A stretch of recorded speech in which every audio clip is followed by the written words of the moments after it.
एक मॉडल ने एक रिप्यूटेड एक्स आर्मी ऑफिसर के खिलाफ रेप का मामला दर्ज करवाया और यह मामला ऑनरेबल सुप्रीम कोर्ट तक पहुंचा। ऑनरेबल सुप्रीम कोर्ट ने इस पर क्या कहा, इस पर क्या प्रतिक्रिया दी और इसमें क्या आदेश पारित किया, आज हम इस अंक में इसी विषय पर चर्चा करने जा रहे हैं।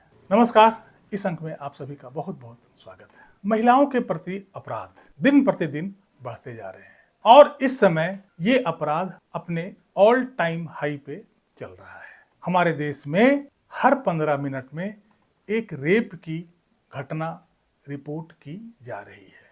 इसके अलावा बहुत सारे ऐसे भी घटना हैं जिसकी रिपोर्ट हो नहीं पाती है, जैसे दूर दराज के गांव में या कुछ ऐसे समाज में जब ये घटना घटती है तो इसे दबा लिया जाता है समाज के प्रेशर के कारण या कुछ लोक लज्जा के कारण। इसके अलावा कुछ ऐसे भी मामले हैं जो फर्जी भी दर्ज करवाए गए हैं, मतलब एक्चुअल में वो घटना घटी नहीं लेकिन एफआईआर दर्ज करवा दिया गया है। कुछ ऐसी भी महिलाएं हैं जो ऐसे कामों में लिप्त दिखाई देती है। ऐसा ही एक केस ऑनरेबल सुप्रीम कोर्ट के पास आया है जिसका टाइटल है Rakesh Walia versus state of NCT of Delhi.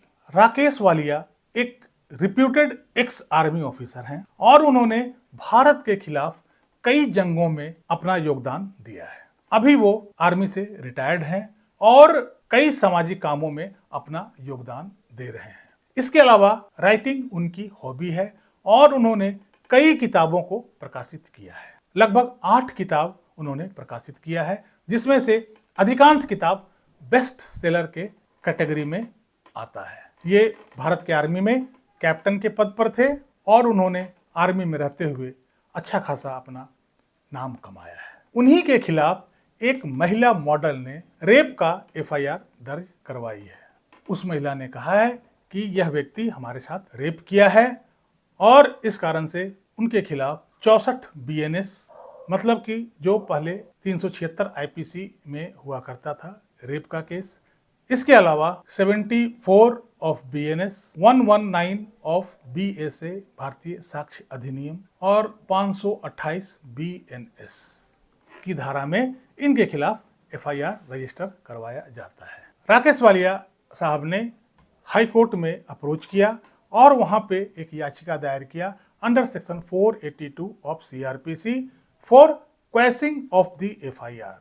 उन्होंने कहा कि यह इल्जाम झूठा है, यह एफआईआर बिल्कुल फर्जी है, यह एफआईआर बिल्कुल फोर्ज एंड फैब्रिकेटेड है। मेरे खिलाफ जो इल्जाम लगाया गया है उसका सच्चाई से कोई तालमेल नहीं है, इसलिए इस एफआईआर को क्वेश किया जाए। लेकिन हाई कोर्ट ने सब सुनने के बाद एफआईआर को क्वेश करने से मना कर दिया। इसके बाद वालिया साहब ने ऑनरेबल सुप्रीम कोर्ट में एसएलपी दायर किया। इस एसएलपी की सुनवाई कर रहे थे जस्टिस सुधांशु धूलिया और जस्टिस के विनोद चंद्रन। इन्हीं की डिवीजन बेंच में इस केस की सुनवाई चल रही थी।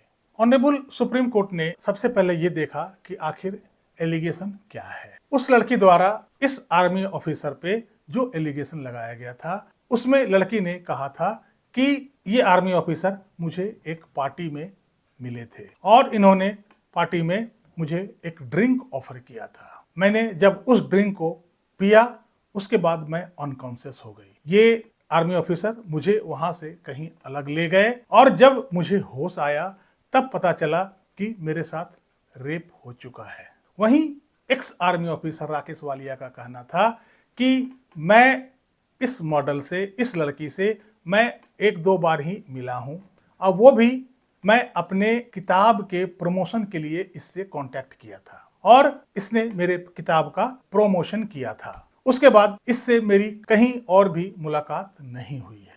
राकेश वालिया ने यह भी कहा कि इस महिला ने मेरे अलावा 8 और भी अलग अलग लोगों के खिलाफ रेप का एफआईआर इसने करवा रखा है और इस औरत का यही पेशा है। इसी ढंग के कार्यों में वो लिप्त है। कानून के इसी लूप होल का फायदा उठा करके इन लोगों को ठगती है, एक्सटॉर्ट करती है। एफआईआर दर्ज कराने के बाद किसी भी एफआईआर को परस्यू नहीं करती है।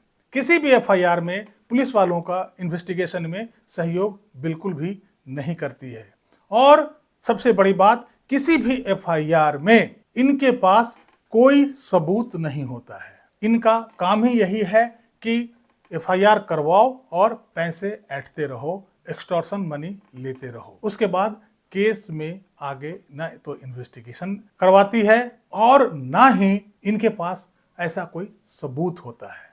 ये सारे एफआईआर फोर्ज एंड फैब्रिकेटेड हैं, फर्जी हैं। ऑनरेबल सुप्रीम कोर्ट ने पूरा मामला को देखते हुए ये कहा कि यह केस तो क्लियर कट फर्जी लगता है और यह केस हाई कोर्ट को ही डिसाइड कर देना चाहिए था।